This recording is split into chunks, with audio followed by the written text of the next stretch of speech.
TV Univates. Para você, para o nosso Vale.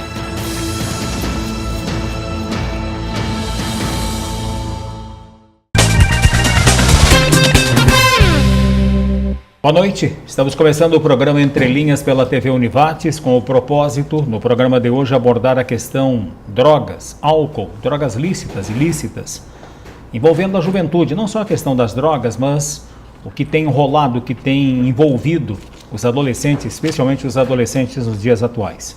O programa de hoje tem as presenças da Ana Tércia Peixoto, ela é psicóloga e atua junto a um grupo de profissionais, inclusive nesta área, e também a Alice Brown, que é coordenadora do Conselho Tutelar da Estrela. Começamos conversando com a psicóloga Ana Tércia Peixoto. Quais são as situações mais constantes envolvendo jovens que buscam o atendimento psicológico, que buscam a orientação profissional? Boa noite. Boa noite. Desculpa, a pergunta de novo. O que é que mais tem sido comum quando o jovem chega, por exemplo, do gabinete de um profissional, no consultório, nem precisa ser no divã, mas no consultório, o que é que ele mais traz como angústias, como ansiedade pessoal? Acho que tem, assim, uma questão que é fundamental na adolescência, que é a questão da sexualidade, né? Assim, existem muitos conflitos, enfim, nesse momento da vida que é um momento de transição, né? A adolescência, então, inicia pela questão da puberdade, que, né, se iniciam as transformações no corpo, né, e isso causa muita angústia no jovem, né? Acho que essa é uma das questões principais, assim. Tem outras coisas, né, e aí varia muito de conflitos familiares, problemas com drogas, né, envolvimento em comportamentos de risco, né, que é muito comum nessa faixa etária. Os meninos de hoje, ou as meninas, o menino chega, por exemplo, num profissional e fala sobre masturbação, fala de relação homoafetiva, fala de uma relação sexual, por exemplo, envolvendo órgãos genitais, a vagina, envolvendo o pênis. Ele é aberto, ele fala abertamente com o profissional por ter uma orientação de casa, ou ainda permanece um tabu toda essa situação? Isso varia muito, assim, né? Acho que os aspectos de cada família, de como cada família aborda esse tema, né? Tem alguns adolescentes que têm maior facilidade para se expressar e falar sobre essa questão, mas outros sofrem, às vezes, de transtornos como ansiedade social, né? Que tem uma dificuldade extrema de falar sobre si mesmo, e essas questões que são, né, são tabus, né, e que ainda persistem. Não são todas as famílias que conseguem falar sobre isso de uma maneira tranquila, né, aberta. Então, acho que tudo isso assim, acaba aparecendo, né, mas varia muito. Tem alguns que falam abertamente, outros têm muito mais dificuldade. Assim. O sexo continua sendo um tabu. Depende, mas acho que em grande parte ainda não se tem uma naturalidade. Acho que as famílias têm buscado abordar mais esse tema está na escola, né? Tem algumas, até o governo, né? Alguns projetos para implantar, implantados já nas escolas para falar sobre sexo, mas, desculpa, pergunta. A menina quando menstrua, ela sabe por que ela está menstruando? Ela sabe o processo de ovulação? Ela sabe dos dias mais férteis sobre possibilidade de gravidez, de fecundação? Ela sabe todo o processo de fecundação de um óvulo quando ela chega à idade da menstruação? Acho que isso são dúvidas que vão sendo sanadas à medida que as coisas vão acontecendo, né? Isso eu acho que o papel da família também é importante nesse sentido, de orientar, mas também respeitar o tempo do adolescente, né? Do que ele está pronto para saber. Então, acho que não acredito que essas dúvidas estejam todas sanadas quando acontece. Mas à medida que isso vai se aproximando e que, enfim, a puberdade vai chegando, porque ela é anunciada pelas transformações do corpo, aí sim, acho que essas dúvidas começam, né, a ser mais esclarecidas. Por parte da família, por parte de amigos ou por parte dos profissionais? Ambos, eu acho. Né, assim, todos têm um papel importante. Acho que as amigas, né, na questão da menstruação, as amigas têm um papel importante de troca, né? Umas menstruam mais cedo, outras mais tarde, então as que vão menstruando primeiro já vão dando, né, algumas ideias sobre o que acontece. E à medida que isso vira um tema, né, vira uma dúvida, enfim, para aquela que ainda não menstruou, ela procura se informar, enfim. Muitas adolescentes hoje têm pedido para a mãe levar um ginecologista, né? Então, assim, a gente ouve isso bastante.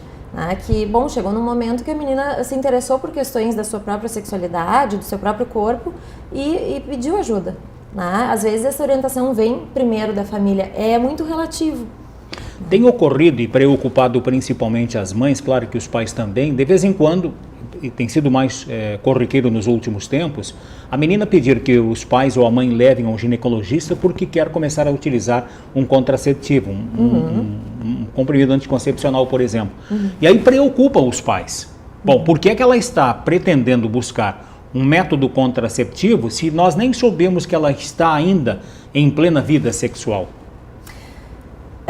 Isso fala da falta de diálogo.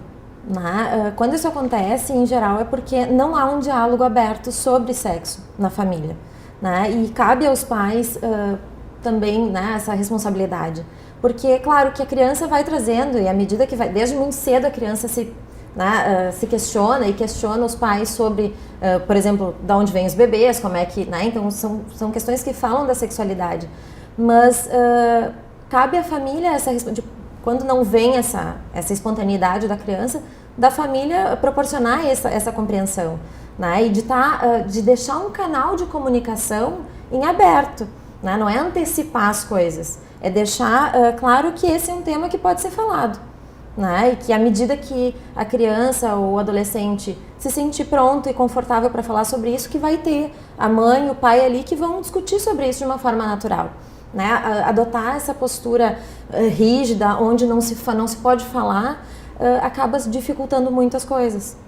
Mas o fato dela pedir para ir a um profissional, para ir a um ginecologista e querer utilizar um contraceptivo, não é porque ela está predisposta a relacionamentos sexuais. Não necessariamente. Muitas vezes é porque as amigas comentam que utilizam o contraceptivo e ela vai na onda e acaba seguindo o mesmo caminho. E aí é importante dos pais questionarem isso. Por quê? Né? O que está acontecendo nesse momento que tu acha que é importante buscar um profissional? Devolver a pergunta para a criança ou para o adolescente, enfim, que saiba qual é a intenção, o que realmente, porque a ansiedade dos pais aí nesse momento pode, daqui a um pouco, sugerir, né, assim, antecipar informações, que na verdade é uma questão de curiosidade da criança, né? E não porque ela está transando ou porque, né, quer começar a transar, enfim. Mas de ouvir, então, fazer essa devolução para a criança. Tá, mas por quê, né? Fazer esse tipo de questionamento para entender qual é a dúvida real dela. Como é que as escolas estão tratando desse tema? Pois então, acho que tem projetos aí, tem algumas disciplinas implantadas de orientação sexual, né, assim, para que se fale sobre isso. Eu não tenho muitas informações, eu não sei o quanto tu tem acesso a esse tipo de informação. Mas existe uma orientação para os professores, pelo menos para dirimir dúvidas quando elas são levantadas, em todas as disciplinas. Acredito que sim. Realmente não sei tem atuado dizer, tanto com estudantes, não com escolas, assim. Costuma-se dizer que as meninas de hoje, as adolescentes de hoje, as meninas estão mais adiantadas do que os meninos, no que diz respeito a assuntos relacionados ao sexo, ao relacionamento. As meninas estariam tomando as iniciativas. Confere isso. E os meninos estariam sendo mais tardios? Acredito que a mulher, né, de uma maneira geral, tem feito muitos avanços, né, em termos de papel na sociedade. E acho que, sim, nesse sentido, as meninas têm demonstrado, né, assim, essa precocidade na sexualidade. Enfim, a gente vê hoje crianças de tenra idade usando artigos que antigamente eram de exclusividade do mundo adulto. Né? As meninas andam de salto, andam maquiadas, enfim, né? Tem toda uma preocupação com a estética e que os meninos acabam despertando mais tardiamente para isso. Né? A gente tem dados de pesquisa que mostram que as meninas têm tido a menarca, então a primeira menstruação, 6 meses antes a cada geração. Né? Então, assim, isso acaba não interferindo só no comportamento ou no emocional, no psicológico. Acaba também no biológico, né? Acho que uma superexposição a conteúdos sexuais, né? Enfim, uma adultização das crianças. A gente vê pequenos adultos, né? Nós não temos mais muitas crianças. E acho que tudo isso, para o lado feminino, o apelo ao consumo também né, assim, para o gênero feminino é mais intenso. Então acho que isso tudo contribui para que a menina realmente acelere aí. A perda da virgindade também da menina é mais precoce que a do menino. O apelo publicitário, o apelo comercial, você acha tem influenciado na questão hormonal? Com certeza, isso tem dados de pesquisas que revelam que essa superexposição, né, a gente vê que existem programas de TV em horário, que é o horário propício para a família estar sentada na frente da TV, que são de apelo sexual, né, tem um apelo sexual muito grande. Então, isso desperta, né, muito precocemente na criança sensações que ela ainda não está preparada para ter. Né? Então, assim, essa superexposição ao longo do tempo tem gerado, sim, uma repercussão no biológico, né? Acaba que antecipa aí, por exemplo, a menarca, né? Que isso desperta, né? Daí a puberdade antecipa e, consequentemente, né? Tudo acaba sendo antecipado aí. Enquanto isso, em relação aos meninos, eles continuam se atrasando um pouquinho mais. Eles também estão mais precoces, mas menos do que as meninas. Menos do que as meninas. Então, Exato. Isso deve servir até de alerta, principalmente para os pais, né? Exato. Na orientação correta. Exato. Não só a questão do sexo, não só a questão do relacionamento. Nem todo relacionamento é sexo, mas todo esse contexto envolve também, por exemplo, o envolvimento com drogas. Depois do intervalo. Programa Entre Linhas pela TV Univates, abordando no programa de hoje, na noite de hoje, a questão envolvendo os adolescentes, envolvendo os jovens. Primeira infância, depois a segunda infância, adolescência, os jovens se retardando para sair do ninho, retardando a saída de casa. É bom ficar com os pais, tanto para os jovens quanto para os pais, muitas vezes. Mas tudo isso tem um preço e tudo isso tem um custo e muitas vezes, quando não bem orientado, acaba trazendo problemas no relacionamento social, inclusive. Drogas, álcool e outras situações de má companhia. Como é que isso tem sido administrado, como é que isso tem sido visto pelo Conselho Tutelar, por exemplo? E a Alice Brown é que pode nos explicar. Boa noite. Boa noite. O Conselho Tutelar é um órgão, ele age de ofício, né? Então ele pode, inclusive, solicitar a internação desse jovem, né, que está alcoolizado ou drogado, né? Claro que a família precisa acompanhar esse jovem, né? A família é responsável por esse jovem, então a família tem que estar sempre junto. E quais são as ocorrências mais comuns que o Conselho Tutelar é chamado por envolver adolescentes? Exagero no álcool, exagero nas drogas, algumas situações de risco, o que tem sido mais comum? O álcool tem chamado bastante atenção, porque o que acontece? O jovem sai para a balada, né, e volta alcoolizado, ou a polícia civil bate em devido lugar, né, e o jovem é conduzido até a delegacia, né, e aí o Conselho Tutelar é acionado. Né? E como é que os pais recebem essa notícia? Ficam surpreendidos, né? Assim, eles não esperam que o seu filho esteja naquela situação, né? Mas a gente dá todo o apoio, a gente consegue conduzir a situação, né? Então... Depois desse primeiro atendimento, o Conselho Tutelar passa a dar sequência no acompanhamento destas pessoas, desses jovens? Sim, com visitas, conversas, né? Bastante diálogo com o jovem, com a família, né? E aplicando, se for o caso, se vê que é um caso que acontece muito frequente, pode ser aplicada a medida de proteção, né? E aí ele é encaminhado para fazer um tratamento via CAPS, algum psicólogo. Então a rede do município é responsável também de atender esse jovem, né? Falamos sobre o álcool, mas e as drogas ilícitas? Como é que tem sido a incidência? Também tem bastante, né? Também tem bastante. Mas aí a família também tem que estar em cima desse jovem, tem que acompanhar esse jovem, né? É muito importante a família. O encaminhamento para tratamento, por exemplo? Também. De parte da família ou o Conselho Tutelar induz para que isso ocorra? Vice-versa. O Conselho Tutelar pode, inclusive, acionar o Ministério Público, né? Então, o Ministério Público também pode fazer a internação desse jovem ou a família buscar auxílio junto à Defensoria Pública, né? Se é uma família carente. Para tudo nessa vida se busca um perfil, então não poderia deixar de lhe perguntar qual é o perfil do jovem problemático.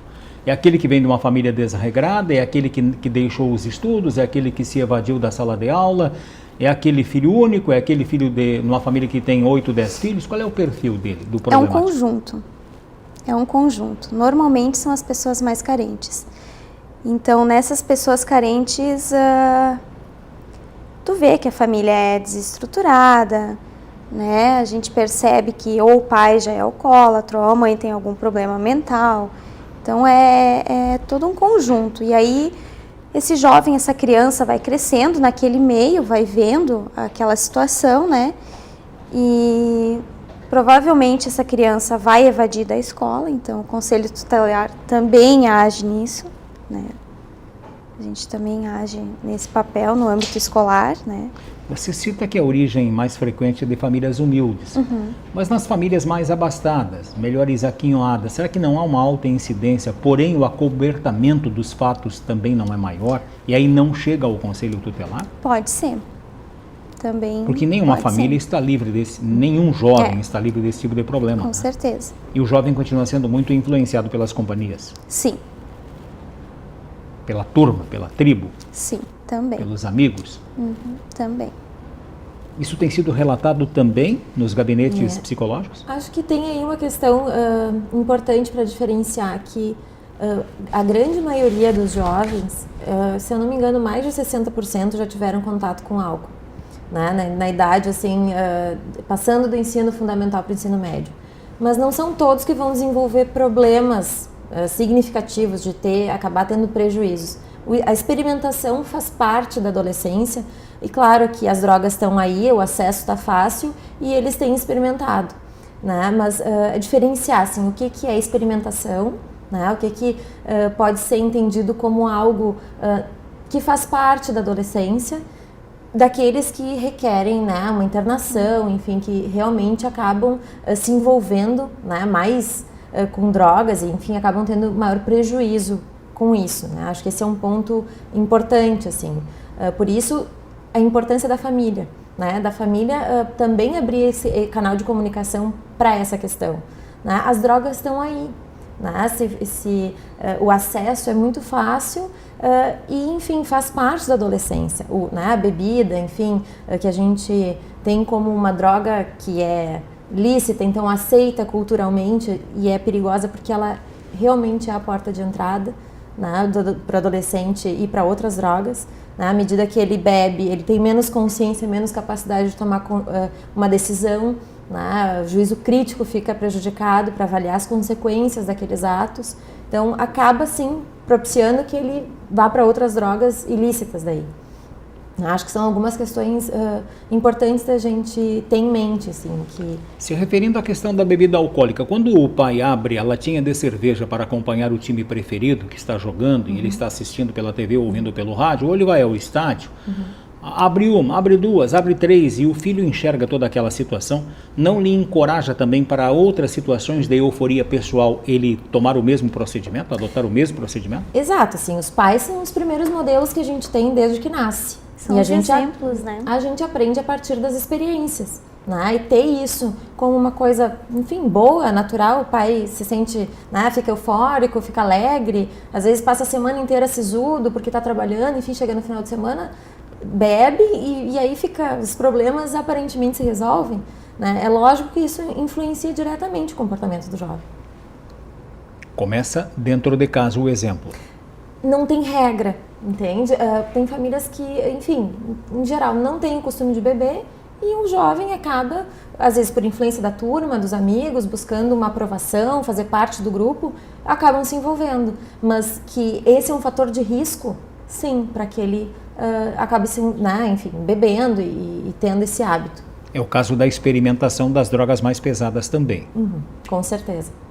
Remédios, né? Medicamentos, a gente sabe assim o quanto que existem hoje pessoas que precisam de medicação para conseguir se sentir, né, assim, ter uma sensação de bem-estar, né, como se não fosse possível ser feliz sem isso, né? E assim as drogas também, né? O álcool, enfim, independente do tipo de droga que seja, essa busca pelo bem-estar, onde a gente não pode se sentir triste nunca, né? É a era do bem-estar, então a gente precisa estar sempre bem e feliz, e a vida não é assim, né? Isso acaba gerando frustração e muitas vezes fazendo com que a gente recorra a essas drogas, enfim, listas controladas, né? Como é a medicação, e isso tem uma influência direta. Mas nesse contexto todo existem algumas patologias que acabam influenciando mais ou menos. Déficit de atenção e hiperatividade, dislexias, são situações que às vezes são confundidas pelos familiares ou por professores ou então por amigos, e eles acabam se confundindo e tendo que buscar um auxílio profissional.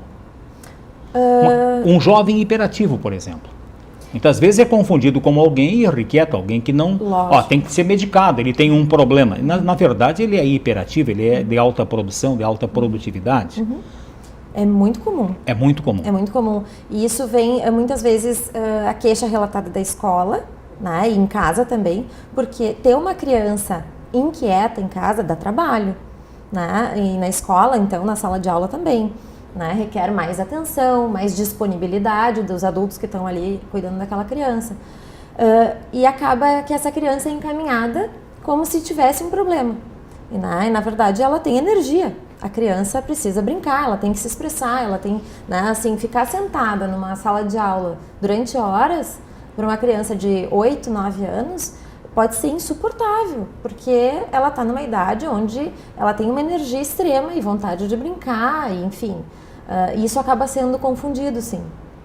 A gente recebe muita queixa e acaba fazendo a avaliação e vendo que, na verdade, é uma criança inquieta, mais agitada, mas não é hiperativa. Não precisa ser medicada, ela precisa de atividade.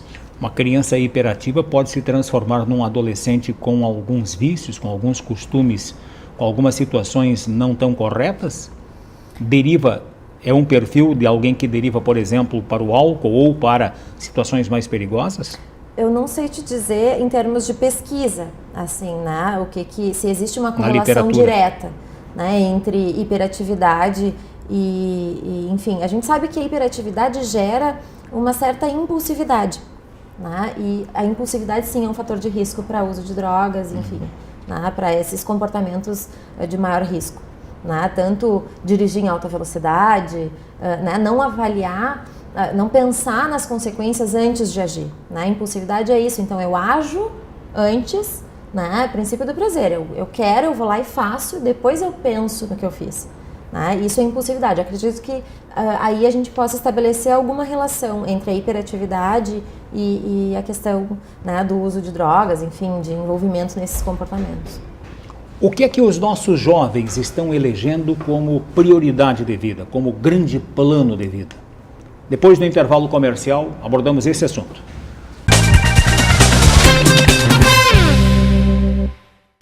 Programa Entre Linhas pela TV Univates, abordando, discutindo e conversando, entrevistando, buscando informações sobre a infância, mas especialmente a adolescência, que tem se vivido atualmente. E estão conosco a Alice Brown, que é coordenadora do Conselho Tutelar da Estrela, e a Ana Tércia Peixoto, que é psicóloga. Ficamos devendo, antes do intervalo, o que é que os jovens estabelecem hoje como metas, que estabelecem como plano de vida, como grande sonho de consumo, por exemplo, e que às vezes acaba levando a algumas frustrações precoces e provocando situações ou no Conselho Tutelar ou então nos gabinetes, nos consultórios de psicólogos e profissionais desta área. O que eles têm dito quando chegam, por exemplo, a um psicólogo? Acho que existe aí uma hipervalorização da juventude, né? Uma expectativa muito grande que esse jovem alcance os objetivos, né, assim, muito rápido e facilmente. Né? Por parte dos pais ou por parte deles? Da sociedade de uma maneira geral. Né? E acaba que eles se autoexigem. Né, se sentem exigidos e acabam se autoexigindo isso. E, na verdade, a questão dos limites que a gente fala, assim, de tão importante desde cedo, né, poder entender que a vida, né, faz parte da vida algumas frustrações, de que a gente não vai alcançar tudo que a gente quer, que a felicidade a gente não é uma coisa instantânea e que a vida é feita de momentos e que, enfim, a gente passa por períodos onde a gente se sente mais alegre e outros não tanto. Acaba que o jovem acha, né, e isso é passado para ele, que é tudo muito simples, né? Eu quero agora e eu faço, e os pais sustentam isso tem sustentado, né? A grande maioria, não dá para generalizar completamente, mas isso é uma coisa que tem acontecido muito. Então, os pais acabam favorecendo essa ilusão de que é só querer, né? Não só sustentam né, financeiramente, mas em termos de comportamento, né? Acesso à informação irrestrito, né? As crianças hoje com 7, 8 anos menos têm celular, tablet, internet, acesso, né?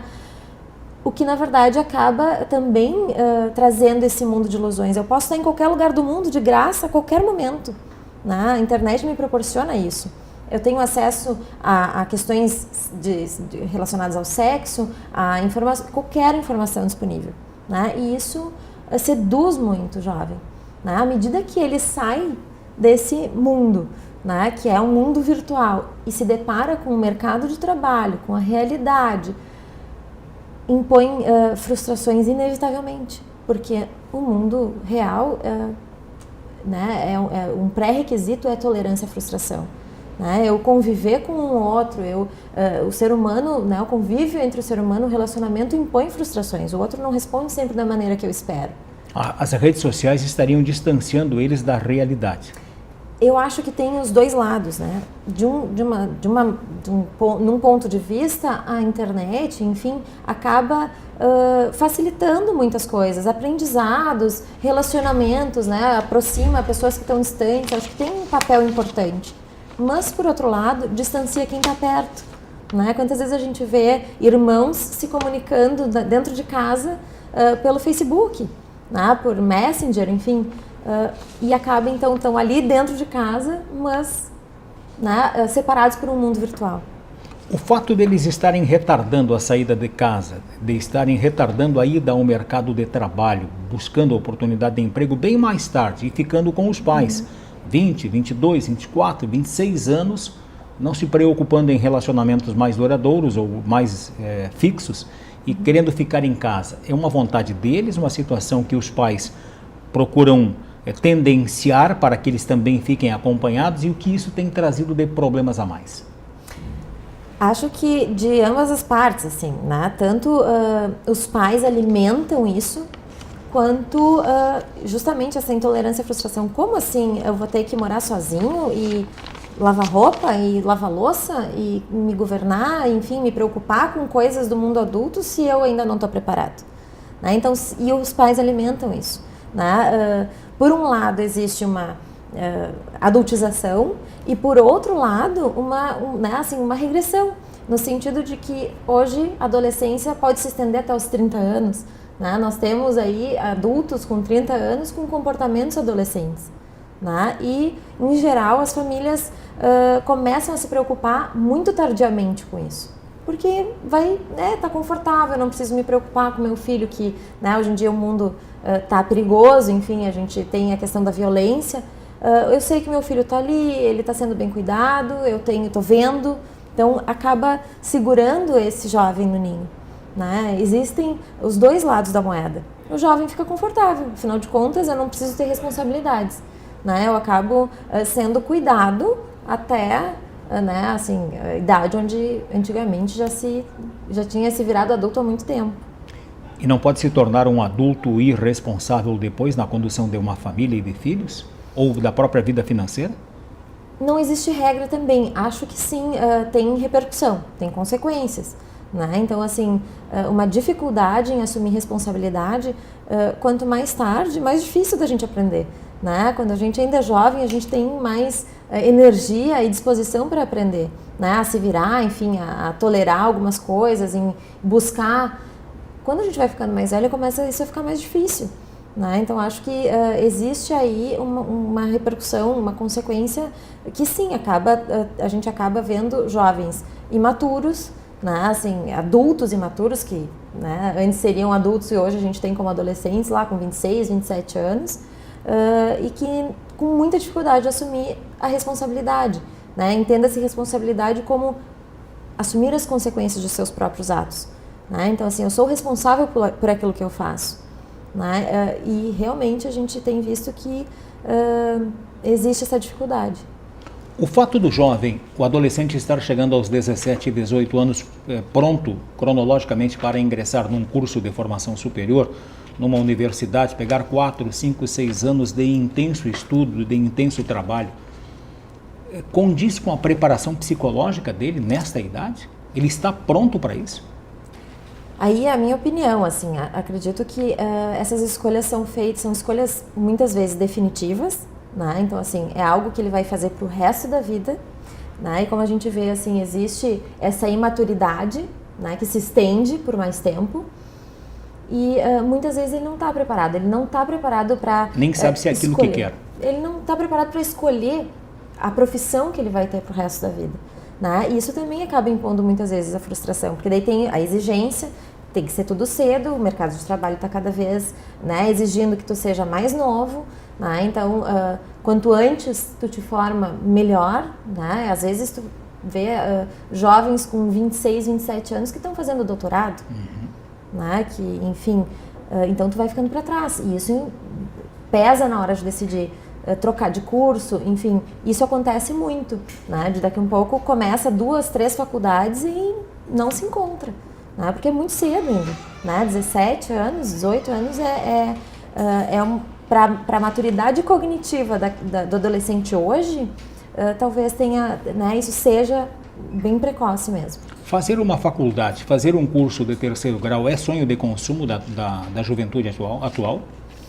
Acho que tem aí uma ditadura da faculdade, né? Para ser um profissional bem-sucedido, eu preciso fazer faculdade, né? Não deixando muitas alternativas, porque às vezes, sei lá, eu me identifico, eu quero ser cabeleireira, eu quero ser artista, eu quero, enfim, né? Escolher algo que não esteja num curso acadêmico e que vai me fazer muito mais feliz. E eu não tenho essa possibilidade. Isso não é cogitado como algo que realmente pode ser levado a sério. Isso é tido como, tu pode até fazer isso como hobby, mas tu tem que seguir, né, o padrão que é a universidade. Se convencionou socialmente esse tipo de parâmetro, de procedimento. E aí o jovem cabresto acaba indo. Muitas vezes. Muitas vezes acaba indo, fazendo, mas nem sempre acaba concluindo, né? Às vezes conclui e pode acabar tendo uma vida frustrada, né? Numa coisa que, enfim, aquele sonho que fica guardado, né? Ou então, enfim, não termina, né? Não começa e aí muda, enfim, acaba, né, fazendo muitas trocas de curso e às vezes acaba desistindo mesmo, né? Perde um tempo aí de onde podia estar se dedicando para aquilo que realmente, né, faria sentido para ele. Nesse caso, cabe a orientação profissional. Acho que é um bom caminho para esses jovens que não têm certeza do que querem. No caso das meninas, uma gravidez ou um relacionamento mais duradouro muitas vezes atrapalha bastante a vida profissional, a carreira profissional que ela busca, que ela estava buscando? Sem dúvida, né? Pula-se aí uma etapa da vida. Né? No caso de uma gravidez, por exemplo. No caso de uma gravidez, por exemplo. Né? E não só a gravidez, porque eu acho que a questão da sexualidade, do sexo desprotegido, acaba tendo consequências muito piores, muitas vezes, do que uma gravidez. Né? Enfim, doenças que hoje a gente sabe que estão se proliferando. E os jovens estão se protegendo no relacionamento? Estão se protegendo mais. Estão usando mais preservativo do que se usava há um tempo atrás. Isso as pesquisas também mostram. Mas o percentual não é muito alto, né? Não, lógico. Aumentou a proteção. Ainda é muito deficiente. Né? Então, assim, é aquilo que a gente falava da maturidade. Ele sabe que tem preservativo, ele sabe como usar, mas na hora de tomar a decisão, lá na hora H, quem vai decidir vestir a camisinha ou não é ele. O conhecimento ele tem, mas a tomada de decisão na hora às vezes impede que ele, né, às vezes não tem uma camisinha ali e diz, só dessa vez, né, é muito comum adolescente, comigo não vai acontecer, né, um pensamento mágico, como se com ele tivesse imune. Né, e na verdade a gente sabe que na hora H, quem vai decidir é ele, a parceiro, enfim, que estiver junto. Alguns problemas que envolvem a adolescência e que são bem pontuais: bulimia, anorexia, obesidade, questão de aparência, questão de não ser aceito, especialmente entre os colegas, entre os da tribo, entre aqueles que fazem parte da turma, depois do intervalo. Programa Entre Linhas desta noite na TV Univates, abordando a questão da adolescência, da infância e de algumas situações que se carrega junto, muitas delas levadas para a vida adulta, outras se abrevia e se deixa junto quando se sepulta a adolescência e se assume compromissos bem mais sérios nesta vida pela frente. Bulimia, uma situação que tem chegado, tem sido levada ao conhecimento e buscada a intervenção de conselhos tutelares? Sim, bastante, com bastante frequência. Né? Normalmente na escola, entre colegas, em casa, como é que tem? Na escola. Na escola. Na escola. E especialmente entre colegas na escola. Entre colegas. E aí como é que o Conselho Tutelar faz o encaminhamento? Primeiramente vem a notícia, né? A vítima normalmente vem até o Conselho Tutelar, a gente dá orientação, registro de ocorrência na delegacia, então o agressor... O bullying, né? Isso. O bullying. Isso. Ele faz, a vítima pode fazer o registro de ocorrência na delegacia, né? O outro... Chega a tal ponto? Chega. Em alguns casos, sim. Né? O bullying é crime hoje, né? Sim. É entendido como crime, então acho que às vezes realmente chega a esses extremos. Isso. Então a gente orienta nesse sentido, né? E também, dependendo da situação, a gente encaminha o caso a um terapeuta, né? Pesquisa recente tentou demonstrar que o bullying na família, por parte, especialmente dos pais ou por parte de irmãos mais velhos, é mais traumatizante para aquele adolescente, para aquela criança ou adolescente, depois quando adulta, do que o bullying nos relacionamentos sociais. Marca muito mais ela ser o patinho feio da casa, ela ser a quem é delegadas as tarefas mais ruins, ou então citada de vez em quando pelos pais ou pelos irmãos mais velhos, que ela não acerta em nenhuma das situações, que ela é a pessoa que mais faz coisas erradas, teria mais consequências ou consequências mais traumatizantes quando da idade adulta do que o bullying praticado nos relacionamentos sociais ou escolares. Claro, eu fico pensando, né, assim, a família é o continente. O porto seguro. É o porto seguro, né, da criança. Então, se nesse ambiente ela não tem a quem recorrer, a quem ela vai, né, entende? O trauma eu fico pensando, a criança absolutamente sozinha, se sentindo absolutamente sozinha. Né? Se os pais em casa, e mesmo que os pais não pratiquem, mas que sejam, né, coniventes às vezes com os irmãos que fazem isso, ela fica sem ter a quem recorrer. Né? Pensa numa criança, sei lá, com 5, 6, enfim, até mais tarde, 9, 10 anos, a repercussão que isso tem na autoimagem, né? na identidade que ela vai criar, apesar de, né, afinal de contas, aqueles são os modelos que ela tem, né, e esses modelos não dão suporte, né, imagino que isso realmente seja extremamente traumatizante. Acho que tratar a criança com palavras assim pejorativas, né, chamar de lerdo, enfim, isso tem uma repercussão em geral também, né? Com certeza. A questão da estética, a questão do corpo, tem sido preocupação para ambos os sexos ou quase exclusivamente as meninas? Ambos os sexos. Acho que esse culto ao corpo tem tomado conta, né, independente do gênero. A gente vê, assim, por exemplo, na questão masculina, muito uso de anabolizantes, né, para a cultura do corpo perfeito. Então eu tenho que ter um corpo escultural, né, não basta eu ser eu. Né, ir lá fazer atividade física e ser saudável. Tem que ter o corpo perfeito, né, tanto os homens quanto as mulheres. Acho que o universo masculino tem também sofrido bastante com essa questão. Anorexia? É muito mais comum em mulheres. E continua com alta incidência? Continua com alta incidência e cada vez vem crescendo isso. Tanto anorexia quanto bulimia, né? Acho que anorexia como um transtorno onde a pessoa se vê gorda, né? Ela tem uma distorção da imagem corporal própria, e quando, né, a gente vê assim as imagens das anoréxicas, enfim, né, muito magrinhas, muito pequenas, e elas de fato se veem gordas, né?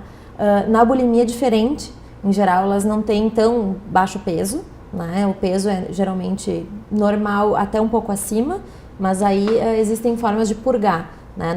Existe a bulimia purgativa e não purgativa, né? A purgativa, enfim, por laxantes e provocando vômitos, e a não purgativa através de exercício físico, né? Existe uma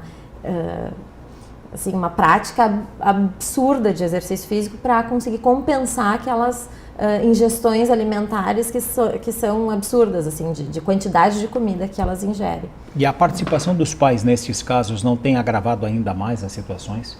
Os pais cobrando, você deveria ser mais magra, você está engordando, se você comer isso, você engorda.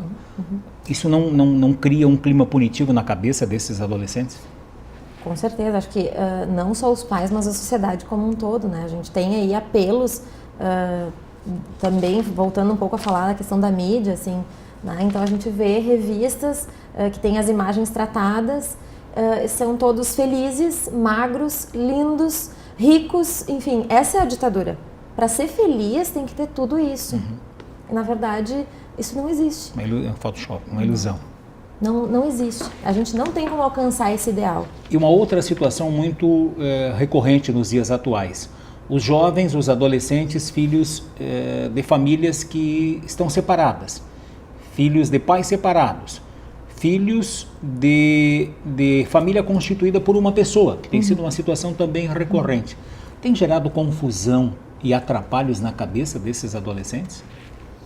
Olha, acho que também varia muito de como isso é abordado com a criança, né? De que maneira isso é feito, né? Se é uma questão tranquila para os pais e aberta para conversar com a criança e que a criança possa falar do seu sofrimento, dos seus sentimentos, enfim, acho que isso é uma questão muito importante, assim, né? Um diferencial, porque, enfim, são questões da vida contemporânea. Hoje em dia a gente vê que é muito comum, né? Pais separados ou famílias monoparentais, né? Ou agora, mais recentemente, com 2 pais do mesmo sexo, então 2 mães ou 2 pais, né? Que, bom, é uma realidade e a gente tem que encontrar a melhor forma de lidar com isso, né? De fazer com que a criança possa se expressar diante dessas situações. Né? Acho que a questão principal é poder preservar a criança daquilo que ela não precisa saber. Né? No caso de separação, enfim, a questão das brigas, discussões, né? Daqui a pouco expor a criança a situações que, na verdade, ela não precisa participar. Né? Então, assim, que ela saiba aquilo que ela precisa saber e que ela tem um espaço para se expressar sobre o que ela pensa, o que ela sente sobre isso tudo. Mesmo sendo adolescente, eles criam muitos fantasmas nessas circunstâncias? Em que sentido? De algo que eles imaginam que possa estar se consumando, acontecendo, quando na verdade é uma simples ruptura ou uma simples junção de 2 pessoas ou de uma pessoa com o interesse de morar sozinha. Em termos de relacionamento filho-pai, filho-mãe. Olha, como eu te digo, assim, acho que varia muito. Da né? conversação. Assim, a conversação, acho que isso é um fator... na verdade, é multifatorial, acho que tem várias coisas que contribuem para que isso vire um conflito, né, de fato, problemático, ou que isso seja um conflito pelo qual ele vai ter que passar, porque é um conflito, é uma confusão que às vezes a criança e o adolescente levam um pouco mais de tempo para compreender, mas a forma como ele vai passar por isso vai ser determinante, o quanto que isso pode ser prejudicial ou não. O adolescente aceita o estabelecimento de regras? Aceita que sejam estabelecidos horários e métodos? Também varia muito de acordo com a educação que ele recebe. Desde cedo. Desde cedo. Né? Porque é aquela birra lá no mercado, quando ele quer porque quer comprar um salgadinho e a mãe diz que ele não vai, e ele chora, grita, se atira no chão e aí ele ganha, ele está aprendendo que se ele se atirar no chão, berrar e chorar, ele vai ter tudo que ele quiser. Né? Então, acho que desde muito cedo a criança precisa de limites para se tornar um adolescente, um adulto depois responsável. né, que consiga cumprir horários, cumprir regras, aceitar limites, né, isso não vai começar a acontecer na adolescência. Isso tem que estar consolidado na adolescência, né, tem que ser uma prática comum. Eu costumo dizer para os pais dos pacientes, enfim, que são, né, eu acredito que o amor do pai e da mãe, eles têm 2 ingredientes fundamentais e que eles precisam estar em equilíbrio, que é o afeto e o limite. Né? Se tiver falta ou sobra de qualquer um deles, a conta não fecha. Né? Eu sei que é difícil encontrar não tem manual aí para ser pai e mãe, mas como é importante buscar esse equilíbrio entre limite e afeto, para que essa criança se torne um adolescente, um adulto saudável, né? Que possa viver na nossa sociedade e não sofrer tanto. Né? Acaba que essa falta, às vezes, de limite impõe um sofrimento tremendo quando esse jovem precisa assumir responsabilidades da vida adulta. Nessa questão de limites, o fato dos pais, os 2 trabalharem e terem que colocar as crianças mais cedo, até mesmo em berçários, a partir de alguns meses de vida, em escolas infantis, em creches, em berçários. E aí os pais acham que se distanciam muito destas crianças por elas estarem nas escolas. E quando estão com elas, dão a mais do que deveria ser. Como é que tem funcionado esta relação? O papel de uma creche, o papel de uma escola infantil, distanciamento da mãe, distanciamento do pai, da casa. Na verdade, isso acaba gerando uma culpa muito grande nos adultos. Né? O fato de não poder estar presente porque o mundo de hoje exige que se trabalhe muito e, né, o tempo é corrido demais, a gente acaba não tendo tempo para quase nada, porque faz muita coisa. Né? Então, se tem pouco tempo com os filhos. E existe aí um comportamento de hipercompensação. Né? E muitas vezes isso vem em forma de coisas materiais. Né? E não é isso que a criança precisa. Né? A criança precisa de atenção. Então, a ideia é que, bom, hoje em dia não dá para parar de trabalhar só para cuidar dos filhos, é muito difícil. Né? Eu vivo essa realidade. Então, o que eu acho que o primordial aí é ter o pouco tempo que se tem, que se aproveite, que se dê muito amor, atenção, querer saber da criança, de como foi o dia dela, do que ela está gostando de assistir na TV, do que ela gosta de brincar, sentar no chão, jogar um jogo, que você tenha 1h30, 2 horas por dia para fazer isso, ou menos, às vezes é meia hora, 20 minutos, mas que se faça desse tempo um tempo que tenha muita qualidade. Que seja dedicado, né? Que não seja aquela coisa, eu estou brincando, mas eu estou aqui falando no celular, ou eu estou tendo que... Senta naqueles minutos que tu tiver ali com teu filho e se dedica exclusivamente para ele. Acho que essa compensação vale a pena. E não a material. E não a material. Nós estamos encerrando o programa, muito obrigado pela presença. Estiveram conosco a Ana Tércia Peixoto, ela é psicóloga, muito obrigado pelas informações. Eu que agradeço. Também a Alice Brown, coordenadora do Conselho Tutelar da Estrela, da mesma forma, porque o assunto de hoje foi algumas situações conflituosas da adolescência, da infância, mais da adolescência. Diversos assuntos pautaram o programa de hoje. Assim, nós estamos encerrando o programa Entre Linhas, que volta amanhã, nesse horário. Boa noite. Boa noite.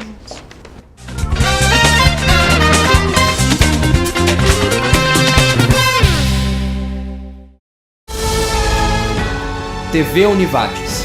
Para você, para o nosso Vale.